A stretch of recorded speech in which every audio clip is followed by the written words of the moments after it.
to talk about React and Flux today. So let me go ahead and introduce myself. Allow myself to introduce myself. I'm a software engineer at Feature 23. My name is RJ. Raymond McDermott is what it says on the pamphlet. I'm also a university liaison now, so I do quite a bit of work with UNF, mainly through senior project. I think Dr. Umapathy is back there, and there's a whole lot of UNF students in here that I know, so I think I actually know like half the people in this room. I've actually got 2 degrees, one from Florida State and one from UNF with, in music and computing. One of those makes money and one of those doesn't. I'll let you kind of figure that out on your own. Prior professions, obviously in music, martial arts, as a fishing guide for a little bit, touring guitarist, and I'm still regularly involved in the beer industry, as evidenced by my shirt, obviously. So today's focus, right? We're going to talk about React and Flux and actually just web development and JavaScript development in general. So let's ask old man developer here what he thinks about modern web development, right? Old man web developer holds such opinions, such as those there at the bottom, because they're based on what he considers best practices, which are probably, he's either looking at best practices or looking at his own heuristics. And heuristics are based on his experiences, right? So his experiences in web development.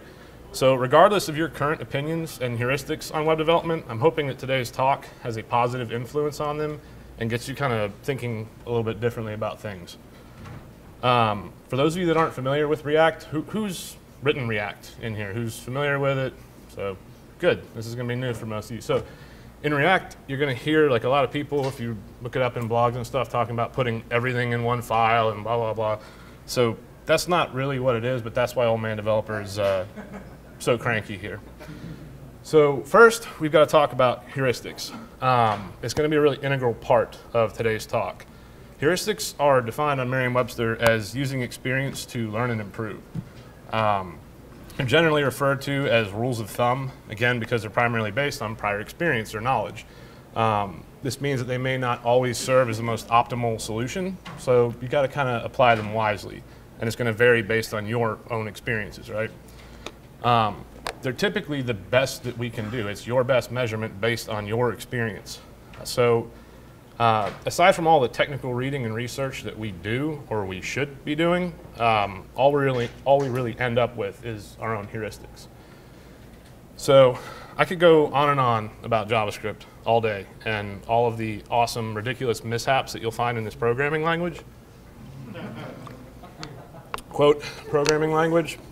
You can quote me on that. I'm not going to waste your time making light of JavaScript shortcomings. Of course I am. Now we're just going to bash the hell out of JavaScript for like 10 minutes. So JavaScript is like a Japanese game show in that you may actually die while writing JavaScript. The danger is real. The danger is palpable. Notice that there's like really an explosion like right behind him. If he's like any second earlier, you know, he might actually blow up. So in describing epic JavaScript fails, Brendan Eich, the creator of JavaScript, used the term foot gun to describe a fictitious firearm that is presumably attached somehow, with the end result being a podiatric disaster. And instead of a game show, you could also think of JavaScript as this like George Miller-esque Mad Max dystopian apocalyptic future where everyone's equipped with foot guns, head mines, and brain launchers, or Saw. Like, I don't know, there's like 7 Saw movies and we're on ES7 now. I was going to come up with some joke around that. But if you haven't, go to WTFJS.com. There's even more awesome little code snippets there. Anybody know what that code is going to do? I'll give you roughly 15 seconds to tell me what it's going to do. Come on.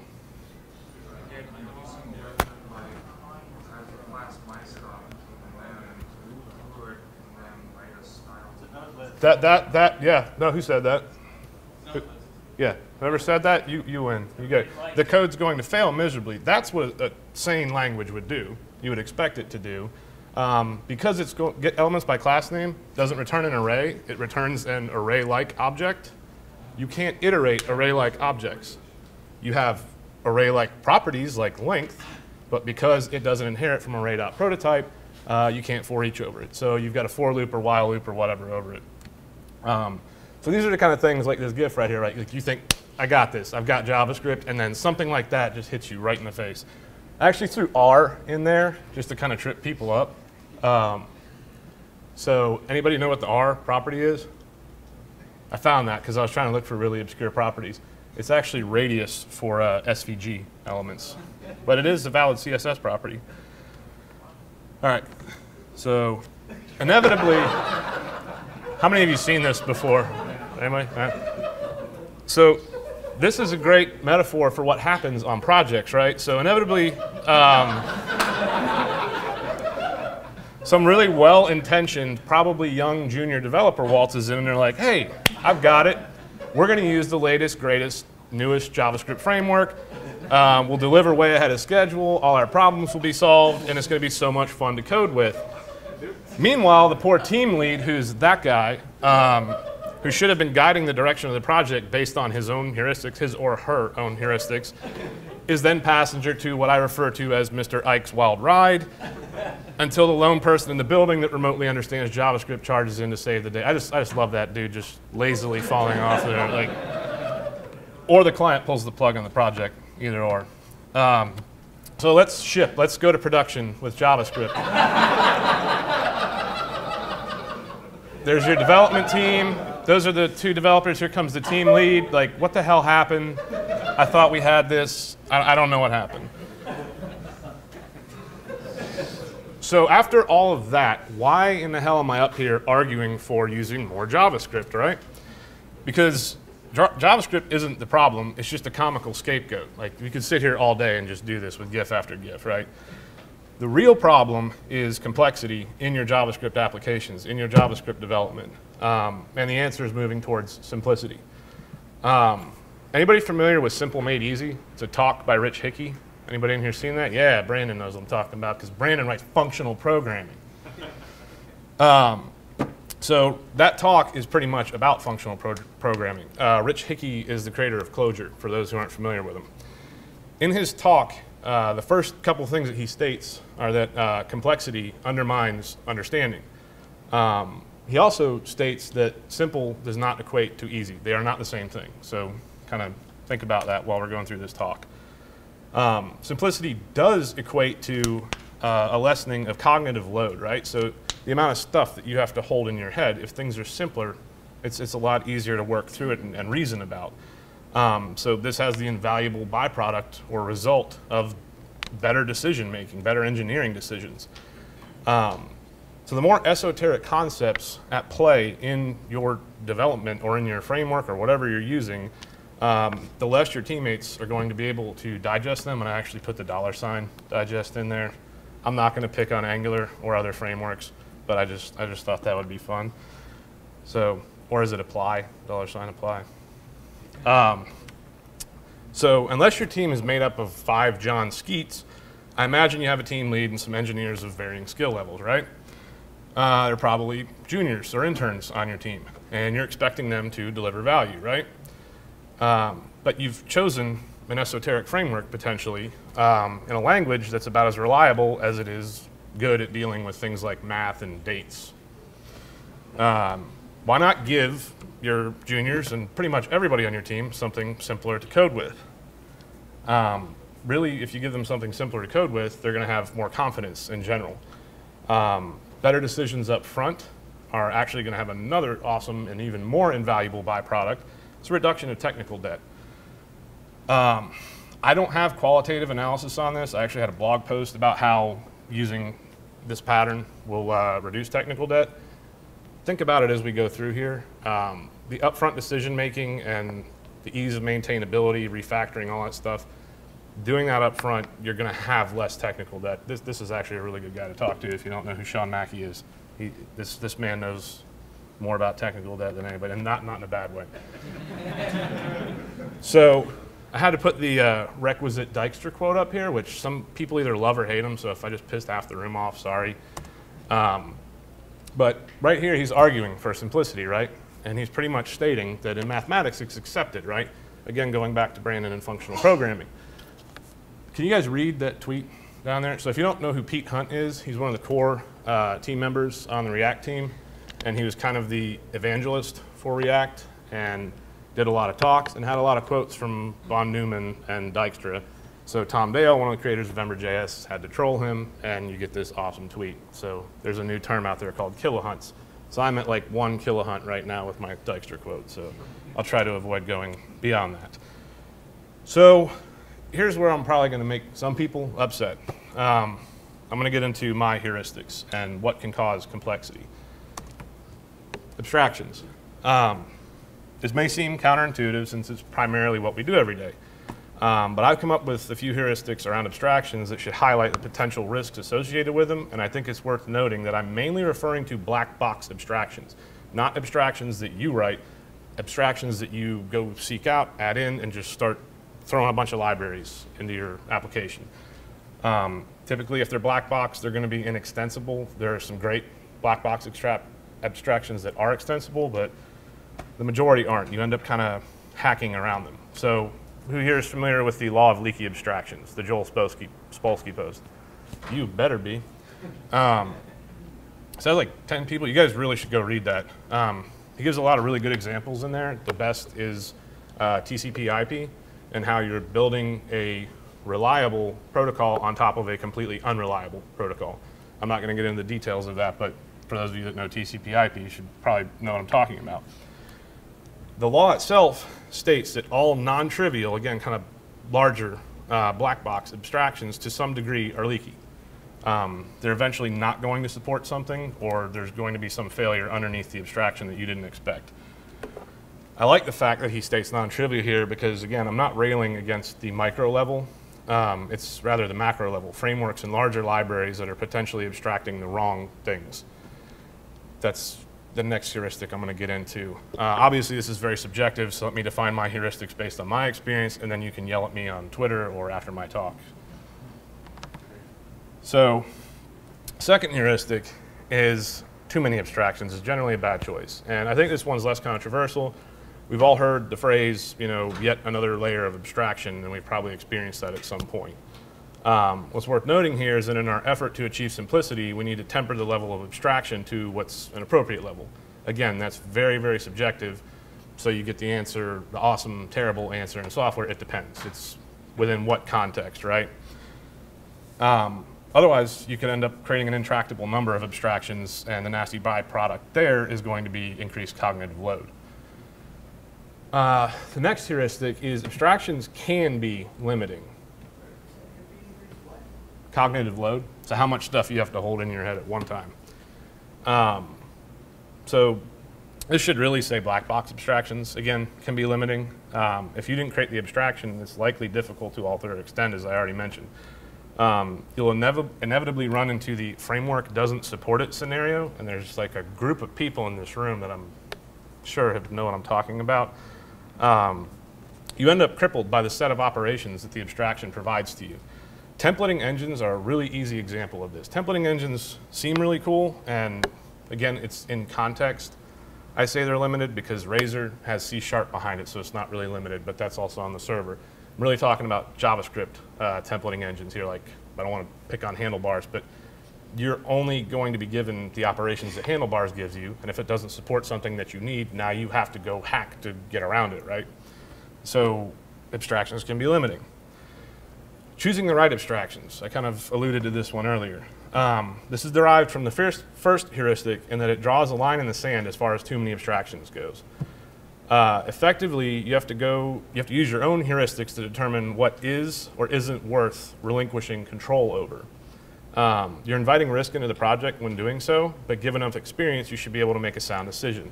So let's look at some candidates for good things to abstract away. Data fetching and persistence. I'm not going to argue with SQL. I'm not going to argue about ORMs, but who's had pain with ORMs over the years? Yeah, it happens, right? For the most part, data persistence is a worthy abstraction because it's generally the same set of functionality regardless of the medium, Postgres, NoSQL, T-SQL, whatever. So the abstraction here is fine. The next one is rendering, right? Because again, it's generally the same set of operations across different mediums, mobile, web, whatever. You're going to have mostly the same stuff, right? I could probably make a really good Internet Explorer joke here because we're on Windows 10 now. So like Go, Spartan, Edge, whatever. What you shouldn't abstract, and this is the main point of my entire talk, aside from all the good React and Flux stuff, and why this what gets you in that direction, is don't abstract your data flow. Surrendering control over your data flow, in my experience, is a really, really bad idea. How data flows is the heart of your application. It's on you to write that code, write that logic. It should never be, oh, that's boilerplate, I'm going to use this data binding abstraction or whatever.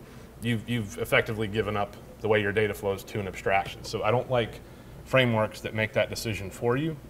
So using Flux as a pattern allows you to make decisions about how your data is going to flow. Effectively, there's no one size fits all. This, again, is going to vary in terms of context. And I think this actually underlies the point of things like polyglot persistence. While you're accepting numerous data fetching and persistence abstractions, you're still not relinquishing control over how your data gets to those abstractions. So it's still on you to create that. So what do we do primarily? We kind of create and shape data flows. We move bits around, and we try, and we usually fail to model things in the real world. That's like the whole OO thing, right? We're supposed to take real-world objects and make them into code and shorten the user's mental model. That was the original intent behind MVC in the first place, Smalltalk MVC way back in the day. I have a longer version of this talk, like Mr. Molnar said prior. I could go on for like 3 hours about MVC, but we're not going to do that. So it's generally difficult to do, but it doesn't hurt to look for real-world examples of these things. And if you can find a real-world example, it makes thinking about the abstractions in your code a lot easier. So can anyone in here give me an example in nature of two-way data binding?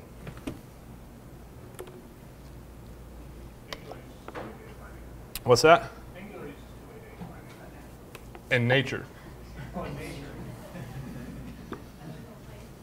So what about one-way data flow, unidirectional flow of data in nature? Rivers, streams, the water cycle, how things evaporate. I could actually kind of correlate that to the flux pattern with like the sun, the cloud, and the lake, but I'm not going to do that. I think streams is interesting because you get into RxJS and Rx whatever and observable streams, right? It's interesting to think about data flowing that way. It's a lot easier to think about data flowing that way. So with that in mind, what does simple look like? Pretty much that. I've got some data and I've got something that's going to present it, and the presentation layer, I did a little kind of lessened opacity arrow there, dotted arrow there, because it's going to observe changes in my data. Not the other, it's not a two-way communication really. So this is really what Flux and React are doing for you. And it's important to note that Flux is a pattern, React is your abstraction. And as I said earlier, I'm okay giving up rendering as an abstraction, right? There's some really cool benefits to doing this. For those of you that aren't familiar with React, I'll talk more about it afterward in the hallway if you want to know, but because you've abstracted away rendering, you can swap out targets underneath. So you can write React code pointed at iOS, pointed at Android, pointed at the web, at the DOM, right? That's really, really powerful. So if you're not familiar, who's heard of React Native? React Native lets you write really easy, simple to reason about components and code, and it works on iOS. I know that you've probably seen Apache Cordova. This is a lot different. I won't get into those details. But so we get data from somewhere, and remember that data fetching is another fine abstraction, right? And we feed it into our data flow that we're going to write. We make decisions about how the data should be altered and what the data is, how it's going to make its way to our presentation layer. As I said before, you should always own this code, and it should be as simple as possible and as easy to reason about as possible. And if we keep things moving in one direction, it will be that simple. So then eventually it's going to arrive at our presentation layer. And again, you may or may not abstract away the data fetching. You may write your own. I don't know. I'm okay with either or. So real quick, let's look at what the flux pattern looks like. So I have the user in here because I think it's important to kind of note the user. So the user is going to click on something on the screen, right? And you're going to have these things called action creators, right? All this is commands, right? Who's part of CQS, CQRS, I'm sure a lot more people are familiar with that idea, right? So actions are just commands. I create one. They end up going into a dispatcher. So we're still going in the same direction, and it ends up in the store. The dispatcher is going to take that action. If I have 15 stores out there, it sends it to all of them, and they choose to opt in on that action or not. The dispatcher's other job is to handle concurrency between those stores. So if you have dependencies between those data stores, you can say, hey, stop executing here, go execute on store A first, and then store B can continue executing. So dispatcher serves two roles there. It's just kind of an event aggregator and a concurrency handler. Your store is going to update the data, and then it's going to broadcast an event, similar to what you would do in Angular, right? It's going to just kind of throw an event out there. Again, that's why I did dotted lines here. Your components, when they wire up in the DOM, they just register for the events that they care about, or they can register directly with the store. It depends on how you choose to do it. And so eventually, that makes its way back to the user. It's important to note that these things can come from the server too, right? Because you just have this flow. It's just sitting there going in a loop. You can just throw actions into that loop. It gets picked up and goes on. It all boils down to pretty much this, which is about the simplest thing. You've probably seen something like this with MVC, right? But the arrows are kind of going in both directions, and based on whatever implementation of MVC you're talking about, because there's no consensus there, how do you follow your data, right? So an action is going to enter into the dispatcher. It's going to go into the store, update the data, event goes out, views update. Actions can come out of the view from the user clicking on stuff, whatever, or they can come from the server, right? You could have polling mechanisms, SignalR over sockets, whatnot. So all the concepts at play here are unidirectional data flow in both Flux and React. Declarative explicit mutation, right? Your actions should be intention revealing names. Public APIs for retrieving data in your stores. You should never publicly alter data in your stores. Again, very CQRS, right? So a lot of this is heavily inspired and pretty much is CQRS and domain-driven design inspired for client-side development.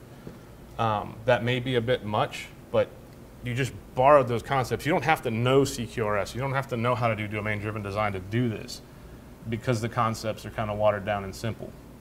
So where am I right now? I got 22 minutes in, or I got plenty of time to do some code. So I'm going to go through a couple examples.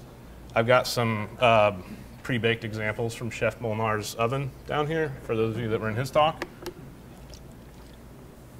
All right, so let me put this up here. And I'm going to have to mirror, so I'm not going to try and code like that. Gather.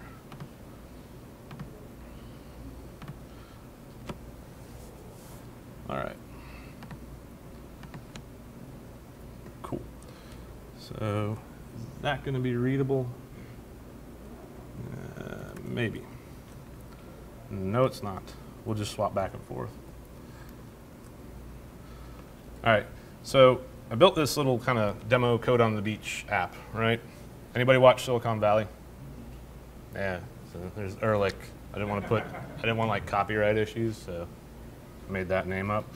So I reload this page, right? If you go watch the initial talk from F8 on Flux, the React people talked about this problem, right? There was a bug in Facebook about notifications showing up between your unread threads at the bottom in your chat, and up top you kind of have global notifications, right? So this is kind of the same problem. So I've got my global notifications there. I'm just firing off actions in the background every so often, right? So I've got a new post. Cool, let me go over here and click on that, right? So, well, it doesn't really scale well on here. Let me zoom out a little bit so you guys can actually read that, because someone might actually get me a beer. That would be cool. Right, so when I clicked over here, if you noticed before there were two posts, right? And when I clicked on it this time, because I refreshed, there was only the one post. I didn't get to because I'm already over here, right? So the code behind here is going to mark all those as seen when I come over here. I don't really care about anything on the About page. These two just kind of opt in, right? As these come in, it's going to be the same thing here. Those two events come in at the same time. So I should have 2 and 2 here, 2 and 2 here. If I dismiss that post, right, that should happen over there. So if you think about it, I've just got a notification store, a post store, and an event store back there, right? I don't even want to get into the code yet. When a new post comes in from the server, I go into that method, right? I'm like, hey, this happened. Let's create another action and throw it out there that says, hey, there's this new notification. The notification type is of post, right? So it ends up showing up over there in my post notifications. My general notification store, I got a little thing over here that just listens to that and is like, I don't even care. I just care that there's 3 notifications in there still that are marked as unseen. If I go to my notifications viewer, I pull the real details out of there until I start, dismissing them and whatnot. And if I run out of notifications, if I can click on that, I must be a very lonely person. So let me go ahead and swap this with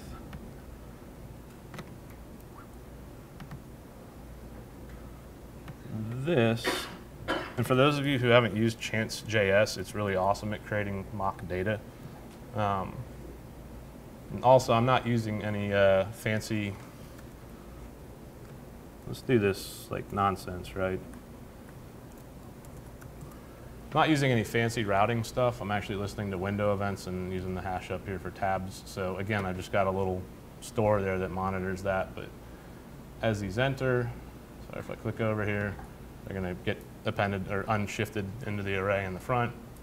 But right, see, this is still climbing, but it's not climbing here because I don't get any new events. If I go over here, that one over there is going to reset. And I've got one new event. This is a major state management problem, but it's really, really, really, really easy to solve. I wrote this in like 3 hours on Saturday, and it's not the most beautiful code. I'll walk through it eventually, but or we can get into the details after. I'd rather not get too bogged down in that. I'm actually going to live code this example so I can kind of walk you guys through creating something. I know it is like the lamest thing ever to do a to-do app, but it's honestly the only thing that I could probably get through quickly enough to drive the point home, right? So to start, what's my app going to do? Let me define some actions, right? My to-do actions. So I'm going to add a to-do, and it's going to have some text, right? And I can do all this. I can write all my application logic and think about all this without even writing my view code, right? So I can sit here and test this all day, which is, I can test my application logic separate from my view logic, which is pretty cool. I'm going to remove a to-do, and oops.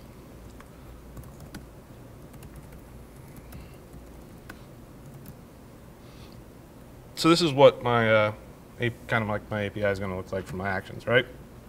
Cool. Let's create the store. So to do store, there's my change event. Really the way this is set up right now is more of like I've got this little reactor pattern. It's an observer pattern, and it's just registering callbacks really. If you want to use Node's event emitter, it would be, you'd do this a little bit differently, and you really would just be kind of throwing events out there in the wild. This is more explicitly looping through a bunch of callbacks. So when the components register with the store, they give it a callback, it's going to call that callback. So there are different flavors of doing this. But basically, if I walk through the store, right, I'm going to say I have this change event. I'm going to have some state, oops, I'm going to have some state here, right? This is the state of my data. I got some to-dos, right? So I'm going to implement all of those actions. I think I created a little helper for that too. Yeah. Add to do, remove to do. Oops, did it again.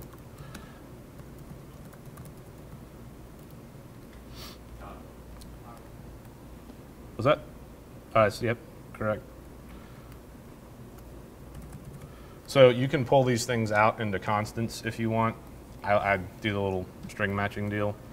So I call these mutators, and I keep them private because I don't think that you should ever publicly alter your data, right? It's just better encapsulation. And if you've done CQRS and all that stuff, you should just be exposing public getters.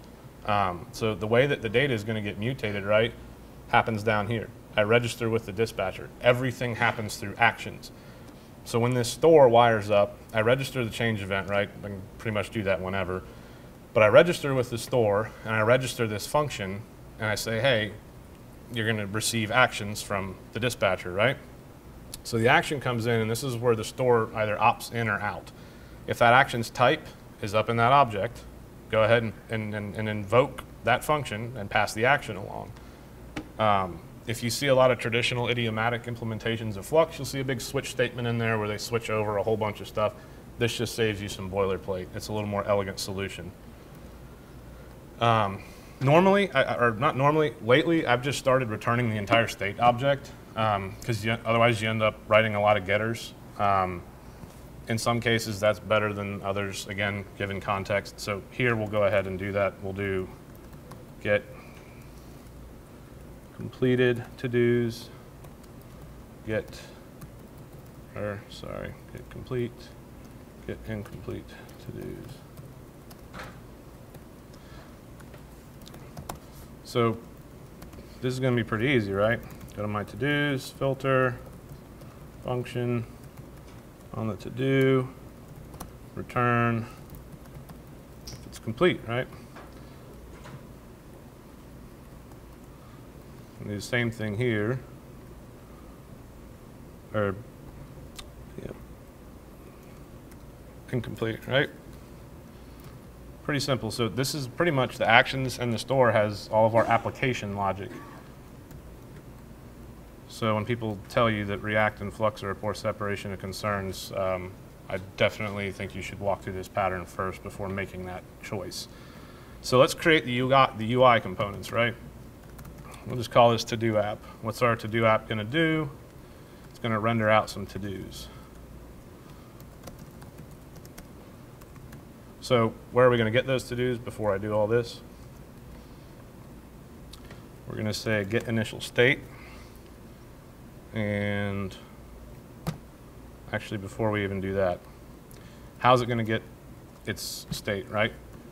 There are these awesome lifecycle hooks in React. And if you just write React and you haven't written Flux, you may not think about using these lifecycle methods in this way. This was actually like when my head exploded when I started messing with Flux. I was like, that's actually really brilliant, right? So I go to the to-do store, and I register this on change event. So whenever that to-do store changes, right, I can go over there and say, hey, get that state. Again, my helpers are assuming that I'm just always returning state. But we're going to do get completed to-dos, incomplete.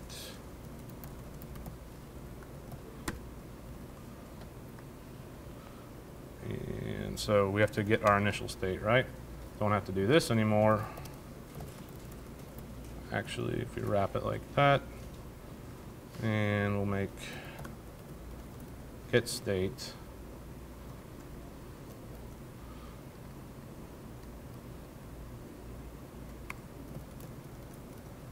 Put all that up here.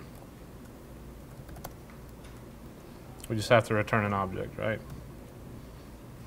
So now I've got those to-dos in my state, right? So I can say, how do I want to render these? Access my state object, my to-do, or sorry, my complete to-dos,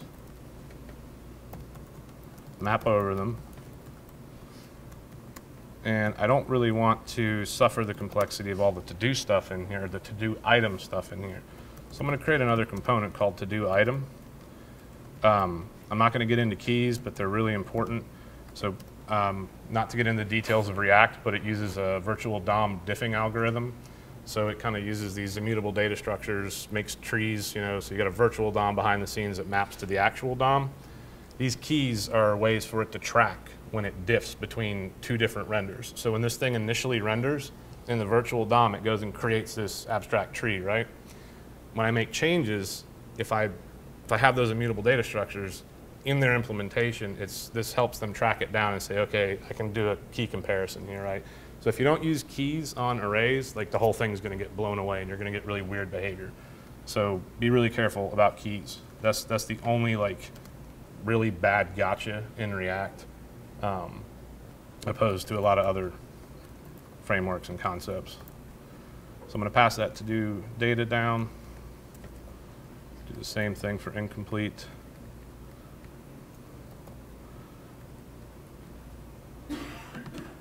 And here's where people get mad. So this isn't markup.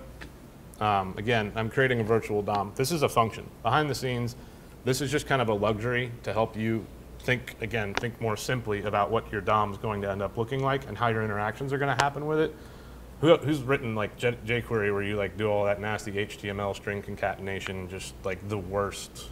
Yeah, that's good stuff. So this is JSX syntax. It's really just XML. But what it boils down to when it gets compiled, depending on which version you're looking at, it calls a function called div, right? Or in the more recent ones, it's a little more fluent and says React create element, give me a div, give me some properties for it, and then anything after that, it's variadic arguments. It's all the children that it would have. So I could have another div and another div, blah, blah, blah. So anyway, I've already got some pre-written CSS, so I'm going to try and remember all of it. Should be fun. Class name's kind of another little gotcha. I think they actually changed that in the more recent release, so it's class. But for those of you who've ever written lower level JavaScript, it actually is class name in the real DOM. So, oops. Label, done, and bind that to complete. Don't care about that. To do incomplete. All right. So cool. Everyone following along thus far? Pretty simple stuff, right? So we got to do our to-do item now. And what am I looking like on time? I'm going to go ahead and copy some of this over just to save time. All right. So our to-do item is going to have a class name of to-do item. It gets the to-do object, right? It gets past that object as properties. Anything that's passed in as properties in React or state, you treat that as immutable. Don't ever go directly to this .state anything and edit it. Follow the pattern and say, if you're going to change state, take that value and put it in a variable and then call set state, and it'll re-render the component with the new state. It's still effectively changing it behind the scenes because it's all references and whatnot, but it's important to think about treating them as immutable. So if we actually go back up here, right, when I create my to-do item, anything that goes in here that kind of looks like an HTML attribute is a property. I can actually create synthetic events, which is kind of cool. So like on whatever, I could bind that to a local function on this component. So down in that child thing, I could say like on click, call the parent on whatever, and the event can go back up. So Ember actually adopted this mindset of actions down, events up is their new mantra. So anyway, I'm going to write out the text. I'm going to I got Font Awesome loaded in here. I got a couple icons, right? I could do some cool logic in here that is not always the easiest thing to do in templating engines. If you remember my little rant on templating engines, right? This is all just JavaScript. That's the best part about this, right? I don't have to worry about whether or not anything supports it. If JavaScript supports it, I have the full JavaScript at my disposal, right? So I can say, hey, the class name, based on whether or not this is complete, is going to be that with an extra little class of complete, or that. I'm going to put onClick in here, which looks like good old-fashioned inline JavaScript, which it pretty much is, but it's kind of going through the virtual DOM, so it's not going to show up in your HTML like that. Again, because this isn't HTML. So same thing here. Got a little bit of logic for remove, right? I'm going to have an X to remove it. So that's what my to-do item looks like. But how the hell am I going to get to-dos on the screen? I'm going to make a to-do creator. Again, I'm going to go copy this code. Oh, you're probably going to need those too. So those are my little functions right there, right? they call into my actions, right? And I have access to whatever to-do item is, right? So it's really well encapsulated here. I can just pass the object along. Thank you, Mitch, for that one. It does work wonders. So what's my to-do creator going to look like? Just pretty much an input and a button. And when I click that button, I'm going to say add to-do. Because this is the finished product over here, I've got a couple other things, right? So I'm going to add the to-do, right? There's a little helper function here for find DOM node. The other really cool thing about that and React in general, right? I don't have to do any weird selector stuff like you would in jQuery to like find like the TD 9th child of some table row, whatever. If I build a table in this, I can say that row right there, when I click on that, do this. Like there's just no BS there. Like I don't have to fight with jQuery. They also use event pooling. So when React spins up, it creates a set pool of events and reuses them, and it uses event delegation. Those are both big savers on memory and performance. So anyway, I'm going to bind the click handler on that button to add to do. I'm going to call the to do action. I'm going to find the DOM node. I've got this little ref right here. That's pretty much the way you think about going and retrieving values like that. So you get the value of that input, trim out all the white space. After I'm done with that, I'm going to reset its value to blank, and I'm going to focus it so I don't have to keep going back and hitting the input every time. What we have left to do, render to do app. What will be really awesome is if this just freaking works, and it didn't. Why not? Oops. This is why we live code. It's a fail. Like, you should never use this pattern. What's that? Oh, yep. Complete in here, right? Yeah, completed. Yeah. Nice. I got to add my to-do creator, right? So above here, what's really cool about this is for designers too. You can get your designers on their coding. I can put this here, or I can put it down here. Who the hell cares? Like, all of its behavior is encapsulated in there, right? So when you start refactoring your UI, this gets really, really awesome. This one's kind of built like a tree structure, but you can break it apart. So I'm going to put it up here above everything else for now. But this little render method, I could have a whole bunch of these and have it hook into like all sorts of other places in the UI. I could, do a document query selector and go find some div in an existing application. So I came up with this term called like the arctopus. So it's like this React thing that tackles really large monolithic architectures, right?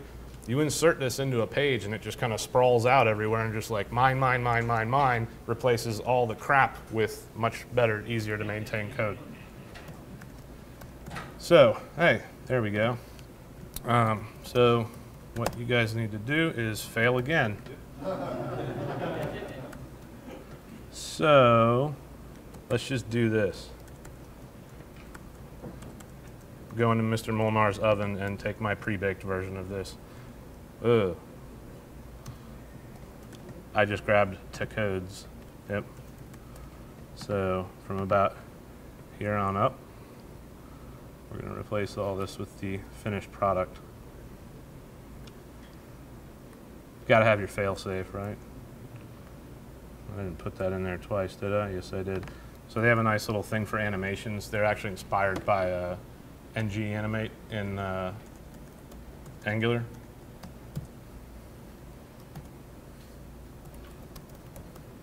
Wait, let's do this. Learn how to not screw up live coding.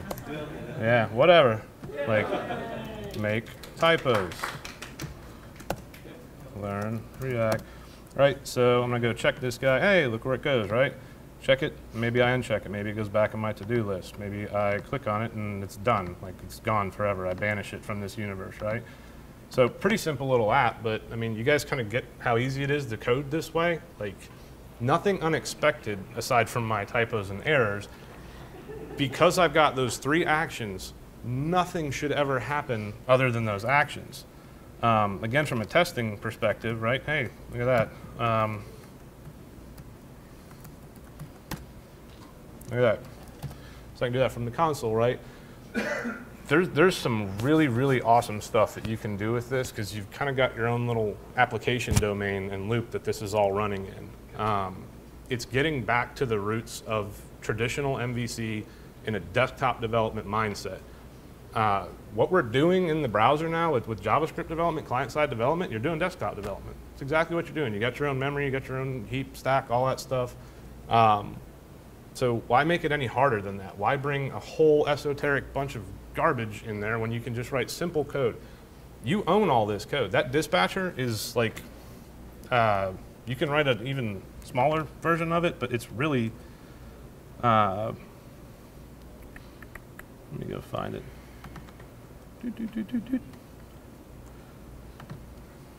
So I wrote my own little custom event thing. Oh darn, that's all of like 10 lines of code. You can get rid of this and just register the callbacks in your stores if you want to, so you don't even need this. Again, it's all about whatever you want to do. So all the dispatcher does, registers callbacks, deregisters callbacks. This wait for thing takes in an array of IDs. That's when I have store A and store B depends on store A. So any action in that store where I know I need to make sure that store A is already updated first, I just say dispatcher wait for store A get token. So when you do register in your store, it returns a token. And that's kind of what ends up in here. So when I call wait for, it just goes through, finds that token, says pause execution, go run store A. When we're done, go back to store B and finish executing. Obviously, it's got a dispatch. This is freaking awesome. Anybody familiar with the stack property? It gives you a really good stack trace in JavaScript. You ever had a good stack trace in Angular or anything else? No, you get like a blob of garbage. If I go in here, not this one, let's go back to this guy, right? And it's going to be even more fun as I'm going to try and make it fail, and it's not going to fail. And that's going to be awesome. So, yeah, let's just do this, right?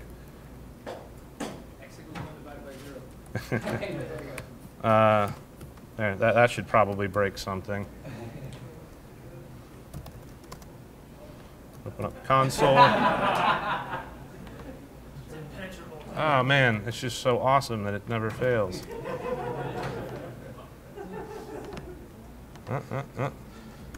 Anyway, what it will do, if yeah, it's probably just JavaScript being JavaScript, like we did in the beginning of the talk. It's just like, just take the first thing out of the array. Who cares? Yeah, let's do like this, right? That's probably gonna like crash my browser. Yeah, that was a bad one. Do what? Oh, do the hard reload. Yeah. Damn you, Chrome. See if it works now.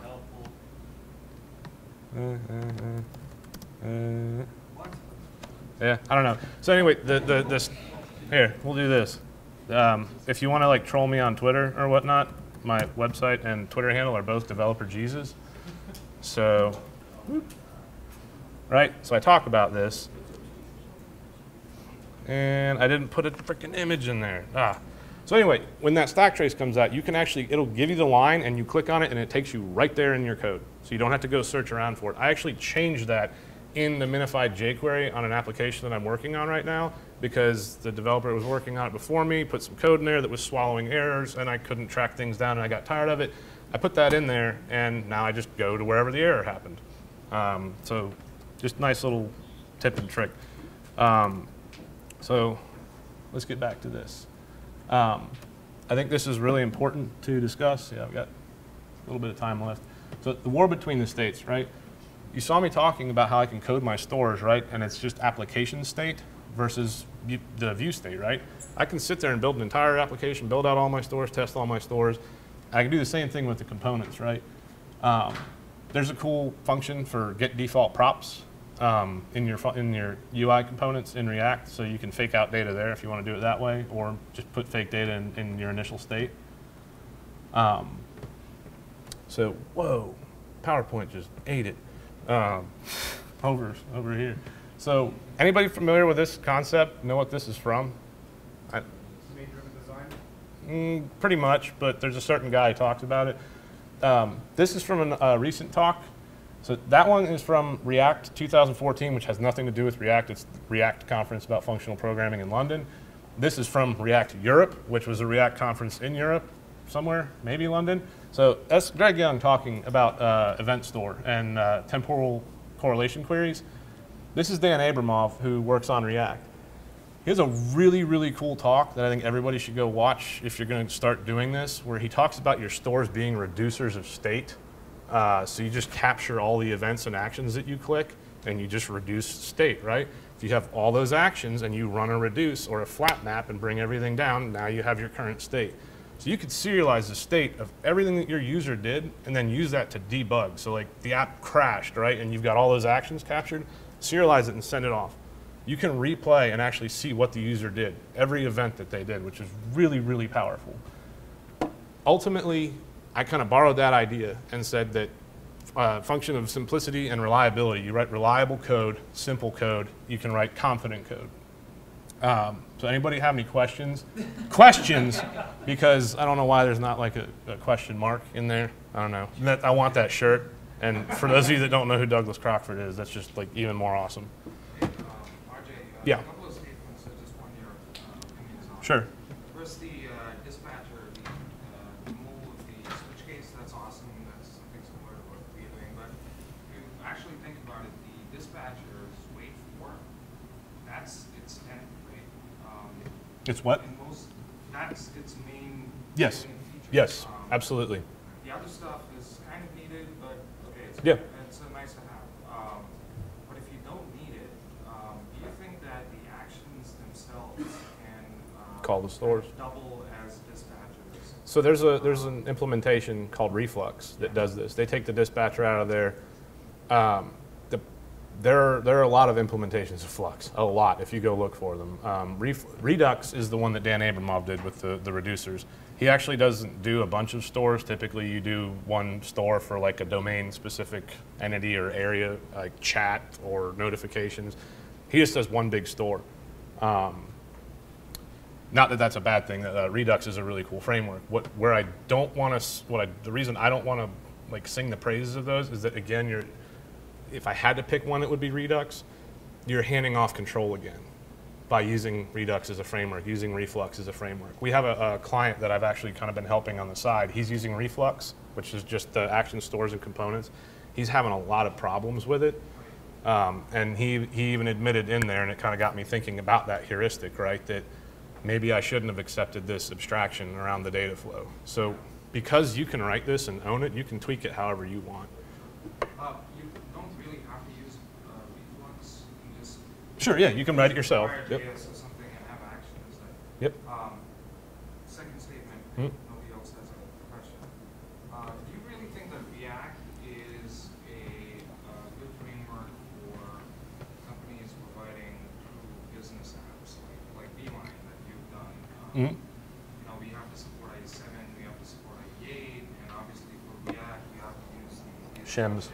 Yep. And they don't work because our apps are within iframes, and it's just. So do you really think, and given the whole JSX, I did notice a precompile issue there. So do you really think that React is for companies like Beeline, and because it just complicates things? That's a really tough question to answer. Yeah. Again, like everything else, it depends, right? If you have to have IE7 support and IE whatever support, a lot of JavaScript frameworks aren't going to work. So really the big win that I think out of all this, and the point for me is more about Flux. You can render however the hell you want. So if you want to write your own rendering and just do inner HTML equals blam and just write all that string concatenation stuff, that's fine. The bigger win for me is Flux because it just makes your application easier to maintain. It's easier to go in, an action and add a method in your store and manipulate your data. And it's less unexpected things are going to happen, less cascading changes. So if I go back to the two-way data binding stuff, I updated a property over here, and it just a whole bunch of other things start updating. That's what I don't want to hand off control over. So because I've separated that view, the rendering piece, if you want to keep that there or make it something else, that's fine. But yeah, I'd recommend it for most. It depends. I know that's a terrible answer, but that's the #1 answer in software, right? Anybody else have any other questions? No? All right. Thanks, guys.